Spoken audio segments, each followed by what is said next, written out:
बे समाव मोनसे ब्रेकिं निउज गिलु बालु सार अन्थाइ गावनायजों खनसेयावनो मासनि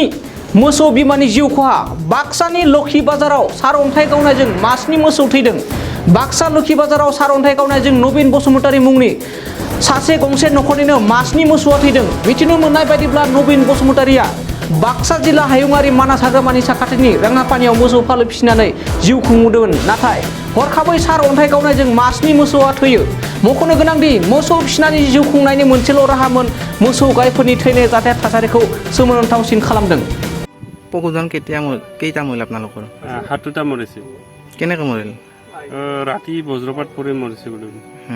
কেনেকৈ গম পালা আমি ৰাতিপুৱাই গাখীৰ দুবা আহোঁ ন তাতে গম পালোঁ কোনোবা খবৰ ল'ব আহিছিল নেকি খবৰ ল'ব আহিছিল আমাৰ এই কোকলাবাৰী সমষ্টিৰ MCLA মন্টু ছাৰে আহিছিল কিবা আশ্বাস দিছে নেকি আশাক অলপ দেখিছে কি কৰে ছাৰে সহায় কি কৰে দিলি ভাল হয় আৰু কি পষ্টমৰ্টম কৰিছে নেকি ডক্টৰে কৰিছে ডক্টৰে কিবা কৈছে নেকি ডক্টৰে চাই চিন্তি গেছে কিমানকৈ গাখীৰ দিয়া আছিলে গাখীৰটো দিনত মোটামুটি 10-12 লিটাৰ দিয়া আছিল কেইটা গৰু গাখীৰ দিয়া আছিলে গাখীৰ দিয়া দুটা আছিল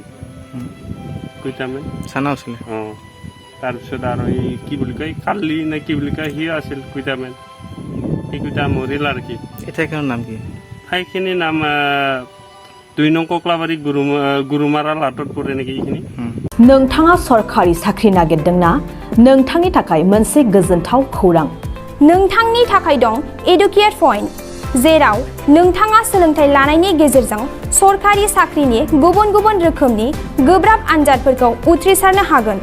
आरो गावनि आथिङाव गसंथानो हागोन बे एडुकेट पॉइन्टआव नोंथांमोना SCC bank PO bank clerk bank SO UPSC FSC defence railway state insurance AAO ADO एसिस्टेन्टजों लोगोसे स्टेट लेभेल जब आरो माखासे सरखारि साख्रिनि आनजादाव गोनांथि जानाय आयदाफोराव सोलोंथाइ लानो हागोन मख'नो गोनांदि बे सोलोंसालियाव साख्रिनिल' नङा बेयाव MBA आरो सैनिक स्कुल बायदियाव एडमिशननि थाखाय एन्ट्रेन्स होनो थाखायबो सोलोंथाइ लानो हागोन बे सोलोंसालियाव गाहाम थाखो खथानि सुबिदा दं आरो सम मथे नोंथांनि सोलोंथाइखौ बे सोलोंसालियाव होनाय जागोन बेखौबो मिथिनांगोन दि बे एडुकेट पॉइन्टआव सोलोंथाइ लानानै बावैसो 2021-22 इं मायथाइनि SSC GDनि आनजादाव गासै 11 सा सोलोंसाफोरा उथ्रिसारनो हादों बारा नङा गासै 15,000 रांजोंनो नोंथाङा बे सोलोंसालियाव 6 दानसिम सोलोंथाइखौ लानो हागोन बे सोलोंसालिया क'क्राझार बरपेटा रड गलपारा आरो बङाइगावआवबो दं क'क्राझाराव सोलोंथाइ लानो गोसो गुदुं जानाय सुबुंफोरा 70020261133 9101 536360 70020261133 9101536360